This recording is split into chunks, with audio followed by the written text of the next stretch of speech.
Hello there, this is Salim speaking, and in this video, we're going to learn about siku za wiki, days of the week. In Swahili, the first day of the week is Jumamosi, Saturday, and the last day of the week is Ijumaa, which is Friday.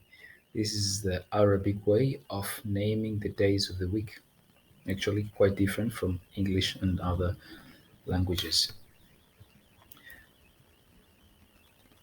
So, Jumamosi, Saturday. Jumamosi, Saturday. Nina kikao cha familia Jumamosi ijayo. I have a family meeting next Saturday. Nina kikao cha familia Jumamosi ijayo. I have a family meeting next Saturday. Jumapili, Sunday. Jumapili, Sunday. Jumapili nitaenda kanisani. I will go to church on Sunday. Jumapili nitaenda kanisani. I will go to church on Sunday. Jumatatu, Monday. Jumatatu, Monday. Nina mtihani Jumatatu. I have an exam on Monday.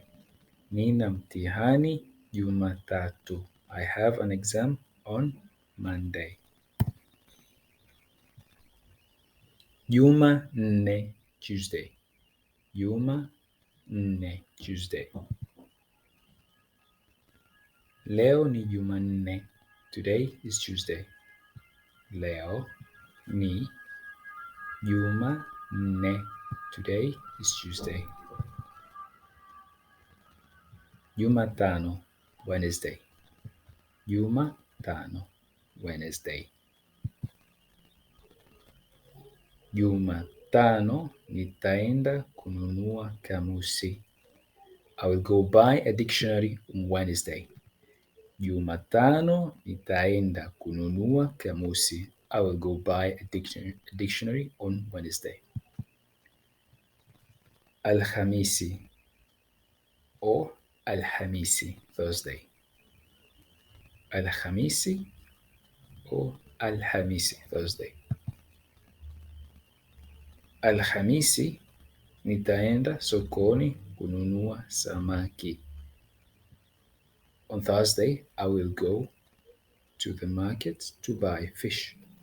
Or Alhamisi nitaenda sokoni kununua samaki. Ijumaa, Friday. Ijumaa, Friday. Nilirudi nyumbani Ijumaa iliyopita. I came back home last Friday. Nilirudi nyumbani Ijumaa iliyopita. I came back home last Friday. Thank you for watching and see you in the next lesson.